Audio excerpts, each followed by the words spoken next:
Good morning students. पूर्व के video में हमने एशिया की वनस्पति का अध्ययन किया था। इसी क्रम में आगे बढ़ते हुए हम आज विश्व के प्रादेशिक भूगोल जो आपका प्रश्न पत्र है उसमें एशिया की मृदा का अध्ययन करेंगे। Asia soil. आप सभी को पता है मृदा मिट्टी या हम कहें सॉइल भूतल पे सबसे ऊपरी परत है जो कि कृषि का प्रमुख आधार है।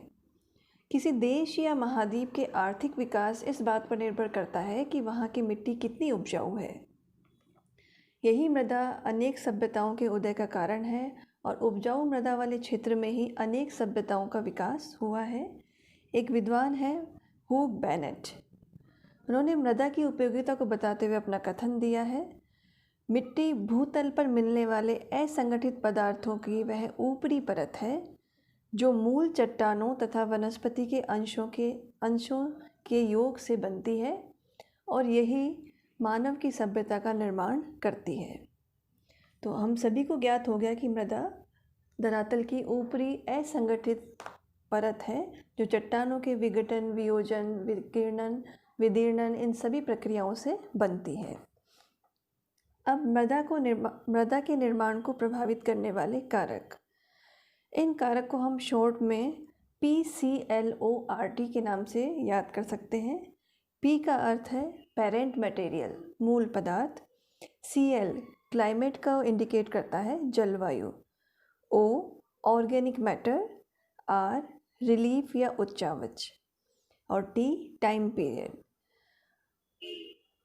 P पेरेंट मटेरियल का मतलब है कि जैसी चट्टानों की प्रकृति होगी, जैसे तत्व उसमें होंगे, उसी गुण की मृदा का निर्माण उस प्रदेश में होगा। क्लाइमेट या जलवायु वहाँ के मृदा निर्माण को प्रभावित करती है। वहाँ के जैव पदार्थ, ऑर्गेनिक मैटर, जितने जैव पदार्थ मृदा में होंगे उतने ही मृदा उपजाऊ होगी और उतने ही उसकी गुणवत्ता में वृद्धि होगी। R यानी रिलीफ, उच्चावच के अनुसार मृदा की परत मोटी या पतली होती है। आप देखें कि पर्वत ढलान वाले क्षेत्रों में मृदा की पतली परत पाई जाती है क्योंकि ढलान से वह परत असंगठित पदार्थ है वो नीचे की तरफ खिसक जाते हैं। और T का मतलब टाइम पीरियड, मृदा के निर्माण में कितना समय लगा है। जितना अधिक समय लगेगा उतनी ही वो मिट्टी अधिक पुरानी होगी। तो ये 5 फैक्टर हैं PCLORT जो मृदा के निर्माण को प्रभावित करते हैं। अब मृदा के प्रकार की बात करें तो एक तो मृदा का सामान्य वर्गीकरण होता है और एक है CSCS वर्गीकरण, कॉम्प्रिहेंसिव सॉइल क्लासिफिकेशन सिस्टम, जो USA में डेवलप हुआ था, वृहद मृदा वर्गीकरण योजना। इसमें संपूर्ण विश्व की मृदा को उनकी मृदा परिच्छेदिकाओं के अनुसार, परिच्छेदिकाएं होती हैं मृदा के विभिन्न संस्तर, उन संस्तरों के लक्षणों के आधार पर 11 श्रेणियों में विभक्त किया गया है और इन 11 श्रेणियों में से 8 श्रेणियाँ, मृदा की श्रेणियाँ एशिया में पाई जाती हैं। सबसे पहली एंटीसोल, अविकसित मृदा, जो मृदा अभी निर्माण की प्रक्रिया में है, उसमें विभिन्न संस्तर डेवलप नहीं हुए और अस्पष्ट संस्तर पाए जाते हैं, ऐसी मिट्टी को हम एंटीसोल कहते हैं, ENTISOL। दूसरा प्रकार वर्टिसोल, इसमें 35% मृत्तिका का अंश होता है या जिसे हम क्ले कहते हैं और ये मिट्टी ऐसी होती है जैसे नमी कम होते ही बड़ी बड़ी दरारें पड़ जाती हैं, चिकनी मिट्टी जैसी। यह मध्य तापीय या उष्णकटिबंधीय जलवायु वाले क्षेत्रों में मिलती है और इस मृदा का जो pH मान होता है वह तटस्थ होता है, न तो अम्लीय होता है न ही क्षारीय। pH मान है 7। तीसरी प्रकार है इनसेप्टिसोल मृदा। इसमें मृदा के कण बहुत बारीक होते हैं, लाल आभा लिए हुए होते हैं। इसमें भी संस्तरों का शीघ्र विकास होता है और शीघ्रता से विकास होने के कारण ये इनमें अपूर्णता होती है। इन क्षेत्रों में वन आवरण व घास क्षेत्रों का विकास हो जाता है। चौथी मृदा है एरिडोसोल, इसे शुष्क मृदा भी कहते हैं, जो मुख्यतः मरुस्थलीय क्षेत्रों में मिलती हैं। इसमें जीवांश का अभाव होता है और मरुस्थलीय दशाओं से ही इस मृदा का निर्माण होता है। इसमें कैल्शियम, जिप्सम व लवणीय खनिज की पर्याप्त मात्रा पाई जाती है। पांचवा प्रकार है मॉलिसोल। मॉलिसोल मृदा में निक्षालन व कैल्सिफिकेशन की क्रिया होती है और निक्षालन और कैल्सिफिकेशन की क्रिया के द्वारा इसमें गहराई तक मृदा निर्माण पाया जाता है और मोटी मृदा परिच्छेदिकाएँ बनती हैं। ऐसे क्षेत्रों में घास क्षेत्रों का विकास हो रहा है और स्टेपीज आदि घास क्षेत्र एशिया में विकसित है इन क्षेत्रों में। छठा प्रकार है अल्फी सॉल्स। यह आर्द्र जलवायु वाले क्षेत्रों में मिलती हैं।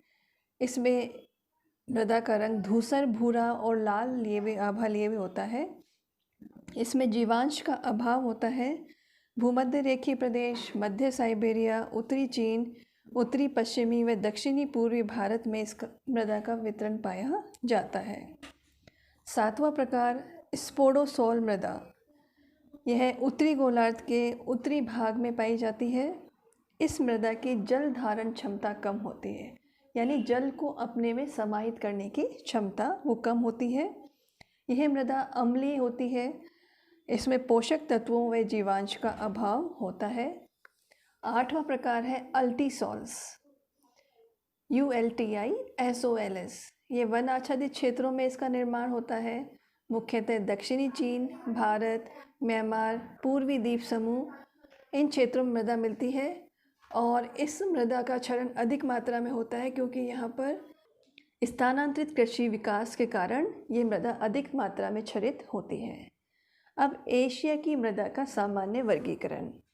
सर्वप्रथम टुंड्रा मिट्टी, टुंड्रा सॉइल। इसका विस्तार आप देखिए मैप में कि बेरिंग सागर से लेकर पश्चिम में यूराल पर्वत तक, यानी पूर्व में बेरिंग सागर और पश्चिम में यूराल पर्वत तक इसका विस्तार है। इसमें लोहा व रेत की अधिकता है और वनस्पति के अंश की कमी है। यह अत्यधिक ठंड पड़ने के कारण ये मिट्टी बहुत कठोर होती है और कुछ भाग इसका जम भी जाता है। इसका रंग हल्का कत्थई। वाष्पीकरण कम होने के कारण कई बार इस मृदा के क्षेत्र में दलदल का निर्माण हो जाता है और इस कारण यह मिट्टी आर्थिक दृष्टि से महत्वपूर्ण नहीं है। तो पहला वर्ग सामान्य वर्गीकरण में टुंड्रा मिट्टी। दूसरा पोर्टजोल मृदा, पोर्टजोल सॉइल। यह एशियाई रूस के पश्चिमी भाग से लेकर उत्तरी चीन, उत्तरी कोरिया और उत्तरी जापान में विस्तृत है। इसके रंग के कारण इसे राख मृदा भी कहते हैं। इसमें लोहा, चूना, पोटाश, खनिज अंश अधिक मात्रा में है और वनस्पति के अंश भी अधिक पाए जाते हैं। इसमें गेहूं व जौ की कृषि के लिए यह मिट्टी उपयुक्त होती है। तीसरी मृदा है काली मिट्टी या ब्लैक सॉइल। यह पश्चिमी साइबेरिया, भारत के उत्तरी पश्चिमी दक्कन प्रदेश, उत्तरी पश्चिमी भाग और दक्कन प्रदेश, मंचूरिया का उत्तरी क्षेत्र में पाई जाती है। इसे एशियाई रूस में चरनोजम मृदा के रूप में जाना जाता है। आप इसे नोट करें कि कई बार ऑब्जेक्टिव में आता है कि चरनोजम मृदा क्या है, तो ये एशियाई रूस में इस मिट्टी का नाम है। इस मिट्टी का रंग गहरा काला है। यह चिपचिपी होती है और वनस्पति अंश इसमें अधिक होते हैं और चूने की प्रधानता पाई जाती है। सामान्य रूप से ये मिट्टी उपजाऊ होती है और कपास की कृषि के लिए उपयुक्त है, इसलिए इसे कपास की मिट्टी भी कहा जाता है। चौथा प्रकार है चेस्टनट मिट्टी, जो आपको मैप में भी दिख रही है। तो चेस्टनट मृदा, इसे कांप या जलोढ़ भी कह सकते हैं।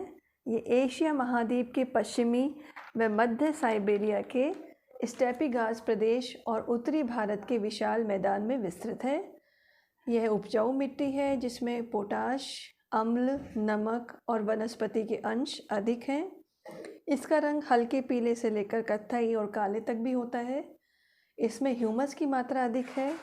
ह्यूमस की मात्रा अधिक होने के कारण ये उपजाऊ मिट्टी है और गेहूं, जौ, चना, गन्ना आदि की कृषि इसमें अधिक मात्रा में की जाती है। पांचवा प्रकार मरुस्थलीय मृदा, डेजर्ट सॉइल, जो एशिया के मरुस्थलीय क्षेत्र में है।